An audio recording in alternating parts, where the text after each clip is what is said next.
Assalamualaikum warahmatullahi wabarakatuh. Pertama-tama tak lupa kita panjatkan puja dan puji syukur kehadirat Allah Subhanahu wa taala. Berkat kehadiratnya kita masih diberikan nikmat kesehatan, nikmat kesempatan sehingga kita masih bisa melakukan aktivitas sehari-hari kita. Yang terhormat Ibu Christine Gloria Tutu, Sarjana Kesehatan Masyarakat, Magister Kesehatan selaku dosen pengampu pada mata kuliah Manajemen Biofisik. Izinkan kami dari kelompok 4 selama beberapa menit kemudian akan mereview kembali materi yang telah dibahas pada minggu lalu, yang akan dibacakan oleh saya sendiri Gilang Saputra Bida, kedua oleh saudara Grace Deni Agama, yang ketiga ada saudara Nur Halisa Dolot, dan yang keempat ada saudara Grace Elizabeth Sumuruk. Pengertian manajemen ketiga. Manajemen ketiga merupakan konsep pengelolaan ketiga secara sistematis dan komprehensif dalam suatu manajemen yang utuh melalui proses perencanaan, penerapan, pengukuran, dan pengawasan. Tujuan dari manajemen ketiga yang pertama sebagai alat ukur kinerja ketiga dalam organisasi. Yang kedua sebagai pedoman implementasi ketiga dalam organisasi. Yang ketiga sebagai dasar penghargaan. Dan yang terakhir itu sebagai sertifikasi.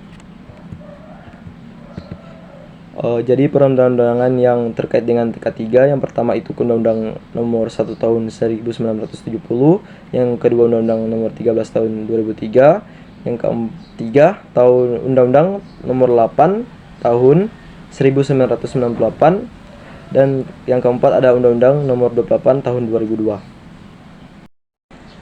Faktor-faktor lingkungan kerja dan kaitannya dengan kesehatan dan keselamatan kerja. Lingkungan kerja adalah keadaan di sekitar para pekerja sewaktu pekerja melakukan tugasnya, yang mana keadaan ini mempunyai pengaruh bagi pekerja pada waktu menjalankan operasi perusahaan. Faktor-faktor lingkungan kerja terbagi atas 4. Yang pertama itu ada keadaan tempat lingkungan kerja, yang kedua ada temperatur atau suhu ruangan, yang ketiga penerangan atau pencahayaan, dan yang keempat itu kondisi fisik dan mental karyawan.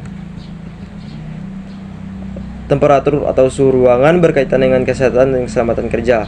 Adapun kaitannya adalah paparan suhu lingkungan kerja di atas nilai ambang batas. Jadi memberikan tekanan pada pekerja di mana pekerja akan merasa tidak nyaman pada saat berada pada lingkungan kerja. Baiklah, saya melanjutkan ringkasan materi dari rekan saya. Di sini saya membawakan materi dari kelompok 3 yang berjudul Program Kesehatan dan Keselamatan Kerja. Adapun pengertiannya, program kesehatan dan keselamatan kerja adalah sebuah rencana tindakan yang dirancang untuk mencegah terjadinya kecelakaan kerja dan penyakit kerja. Untuk keselamatan kerja ada 4 faktor, yaitu faktor manusia, faktor sumber bahaya, faktor material, dan faktor yang dihadapi. Untuk program ketiga, yaitu ada penyelidikan kecelakaan dan nyaris celaka, ada penyebaran statik kecelakaan, ada safety talk, ada safety monitoring, dan juga ISOP. Dan saya akan mempresentasikan dari kelompok 4 yang berjudul Teknologi dan Alat-alat Kesehatan dan Keselamatan Kerja. Jadi dalam teknologi dan alat-alat kesehatan dan keselamatan kerja mencangkup komponen teknologi yang terbagi menjadi 4, yaitu yang pertama technoware, kedua humanware, ketiga infoware, dan yang keempat orgaware.